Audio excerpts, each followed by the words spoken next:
Hey, son, once again, I'm back. Today is August the 18th. This damn window makes that sun pop in here. It's August the 18th, and these curtains suck. All right, son, what's going on? Today is August the 18th, 2018. Summer's almost over. No hurricanes on the way that I hear of, knock on wood. And you are by your grandmother's house again. Another week gone. They go by so fast. I went to the eye doctor this weekend. Well, this weekend. Yep, I gotta wear them to read. I'm reading too much, but that's a good thing. Talk about some books that I read over the past 2 weeks. Today, I want to talk to you about A Tree Grows in Brooklyn by Betty Smith. And on YouTube and other places, there's a lot of reviews on the book. I thought it was an excellent book. The story, pretty fat. The story was pretty good. I mean, it's about a girl growing up in Brooklyn, New York, during the early 1900s. Her family, I think her dad was from Italy, and the mom was from Austria, Germany, but she was the children, well, her grandparents were immigrants, but during that time, most of the people in that area were immigrants from Italy or, Germany or different places in Europe. And if you want to know more about the book, there's countless reviews about it. My thing about it was I was looking for some black people. I was waiting. I was like, are they going to say anything about black people? I guess were there black people in New York at that time? I guess maybe not in Brooklyn, but I'm sure there was some in Manhattan, and this was before they probably all started moving with Harlem.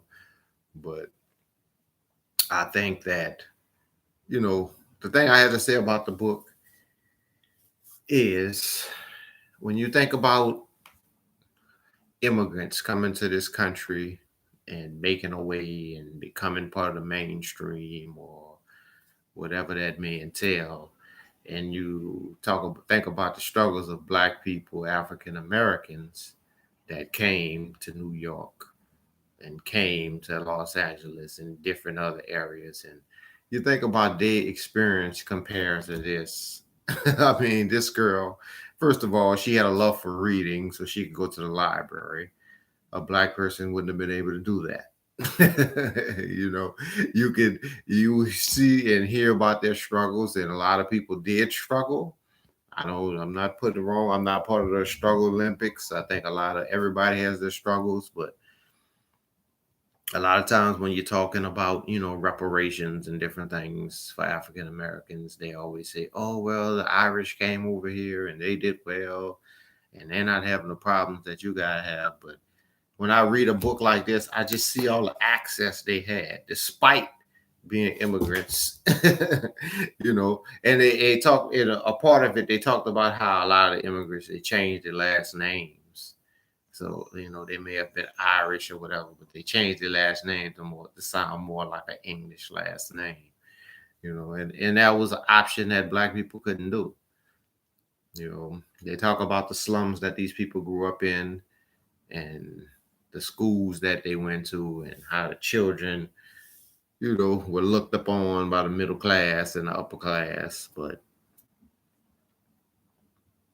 I don't. There's no correlation between that experience and the African American experience.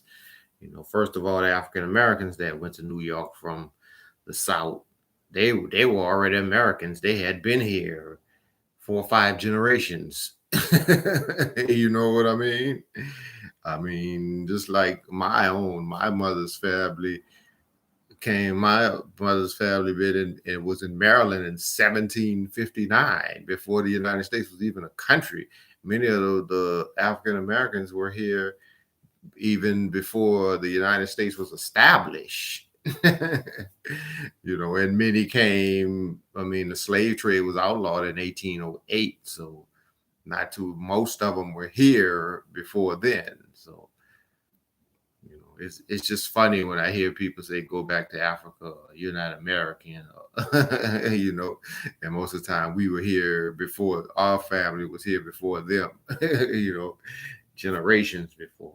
But that's what I got out the book. I was looking for the black people. I was looking for the black experience, and I didn't find it. But other than that, she makes some good points about education, but all I could think about is access.